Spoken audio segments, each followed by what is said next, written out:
Shalom Uvracha mes chéris, ce Shabbat Parashat Mishpatim, une paracha extrêmement dense qui comprend 53 commandements.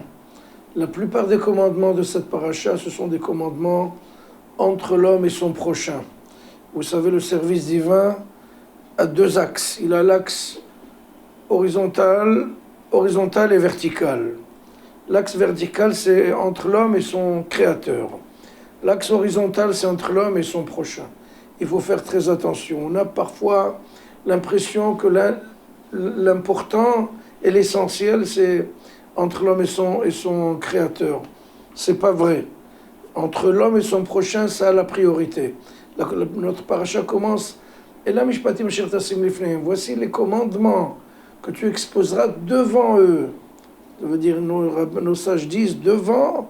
Donc tu dois mettre les commandements entre l'homme et son prochain devant. Tu leur donner la priorité.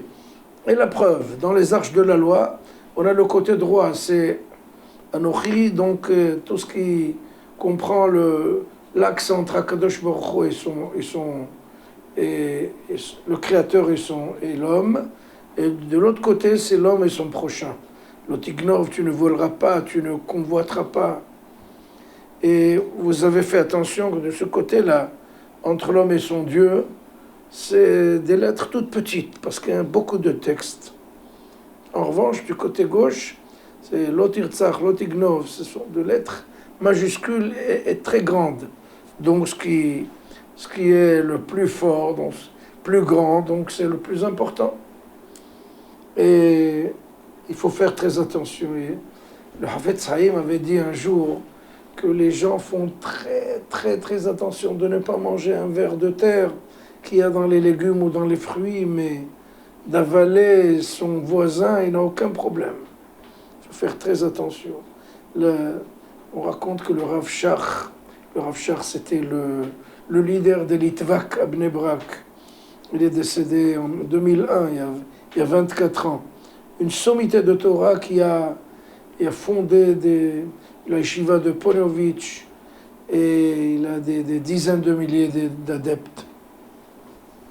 Lui, quand il a été faire connaissance avec sa fiancée, ils l'ont invité chez eux à la maison, la femme, et ils avaient une cour avec des coqs et des poules et de toutes sortes, des canards. Et la Kala avait préparé un beau gâteau comme ça, de crème. Et quand le Rav Shach est rentré, il y avait un coq qui a sauté sur la table. Il a commencé à bécoter le gâteau. Donc la Kala a pris ce coq-là avec ses nerfs et l'a jeté par terre avec toutes ses forces. Il a presque trépassé. Le Rav Shach, qui était extrêmement sensible et délicat, il était complètement bouleversé et ébranlé.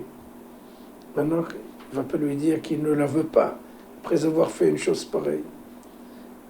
Il a été à la synagogue du quartier et il a commencé à faire des grimaces, à danser sur la table. Et les gens qui étaient à la synagogue l'ont vu. Ils ont dit, mais la malheureuse, la fille qui va recevoir un type pareil, avec ses grimaces et son pitre. Ils ont été racontés aux parents de la femme. Et les parents de la femme ont cassé ce lien-là. Pourquoi il a fait tout ça? Il a fait le clown. Pourquoi?